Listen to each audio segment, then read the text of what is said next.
The United States has the highest rate of incarceration in the world.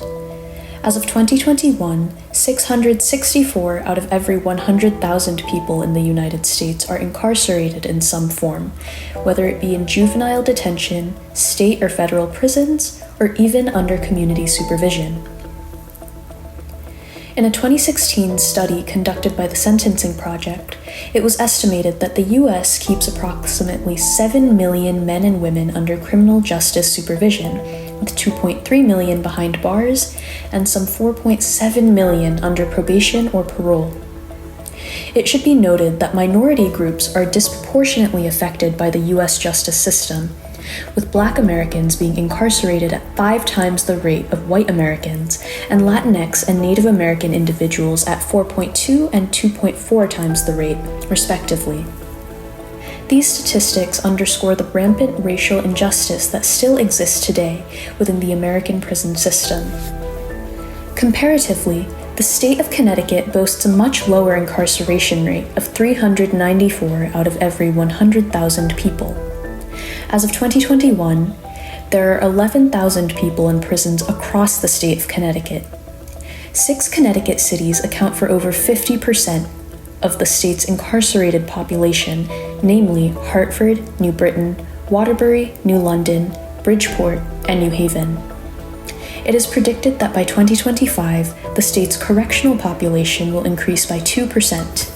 Despite having a lower incarceration than most U.S. states, these numbers are still much higher than many NATO countries, reflecting flaws within the American justice system as a whole. I think oftentimes the issues that we have both in the system and after folks have left the system have something to do with the fact that we think about them as numbers, we think about them as criminals, we think about them as everything except for the human beings they are, and we treat them accordingly with that thought.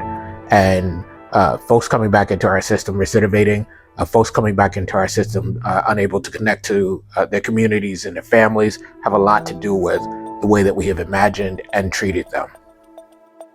Perhaps more concerning than these statistics, however, are the rapidly rising recidivism rates. Recidivism is defined as the tendency of a formerly incarcerated individual to reoffend. A recent study conducted by the Connecticut Office of Policy and Management, or OPM, shows that within 5 years of their arrest and among a cohort of 14,398 offenders, 79% were rearrested, 69% were convicted of a new crime, and 50% were rearrested with a new sentence. Nationwide, similar trends arise. A study conducted by the Department of Justice showed that among 24 states, 82% of people released from state prisons were rearrested at least once during the 10-year period following their release from prison. Within the first year, 43% of formerly incarcerated individuals were rearrested. But why are recidivism rates so high? Many suggest that the pipeline between homeless shelters and prisons is a major contributing factor.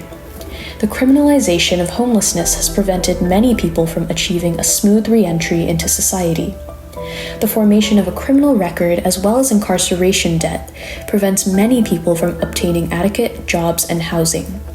However, another overlooked factor is that of mental health. The world is going to look at them and say, on your record, I see this felony. That's who you are. No matter what you want to do, no matter how changed you are forever imprinted with this moment in time. Just talking about that seems daunting to me. I can't imagine living that. And so if we want people to get out and not recidivate, if we want people to get out and be and do well, then I think we have to be very concerned about mental health. Many believe that repairing the psychological trauma associated with the crime can aid in the re-entry process, thereby reducing one's chances of reoffending. There's several ways that my mental health was affected. Just going into that environment, coming from the streets, going into a carceral environment, there's automatic culture shock. Here I was, a juvenile lifer, being placed into an adult setting where, I wasn't around like my peer age group. So I was forced to grow up in that all male dominated environment real fast. Mental health I think has a lot to do with recidivism. And unfortunately, we tend to think of, at least many of the people who get a say in this, we tend to think of this as just a choice you made. You just chose to do good or do bad. You just chose to be well or not be well, and it's not that simple. It is much more complicated, and I think if we want to make the public safe, then we have to be invested in making sure that those folks who, for whatever length of time they are in our custody, are well in terms of their mental health. A first step towards addressing the mental health of convicts can be the implementation of arts-based intervention programs. Participation in the arts, whether it be through music, dance, or another form of art, is proven to have a significantly positive impact on a person's mental health. Ms. Olokananda Roy's work serves as a testament to this.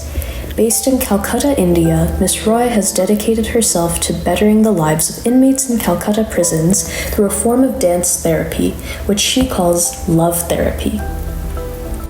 No child is born a criminal or an offender. Things happen for various reasons. Who are we to judge? Because we have not been in that situation. I have been through a journey with such people, and all I did was treat them like a human being and not an untouchable. The rest is history. Ms. Roy's dance troupe has performed in venues across India and is perhaps best known for its production of Balmiki Pratibha, a dance drama written by Indian polymath Rabindranath Tagore. The drama tells the story of a criminal's transformation into a sage, speaking to Ms. Roy's belief that no one is inherently evil or born a criminal. They thought dancing was being feminine, and I did think that they would feel this way. So I started with martial dance, and I told them that it was like karate, kung fu.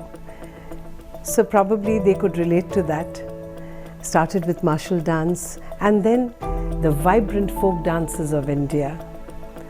And they started enjoying it because the rhythm they had lost in life was coming back in their body, their mind, their soul, their thoughts.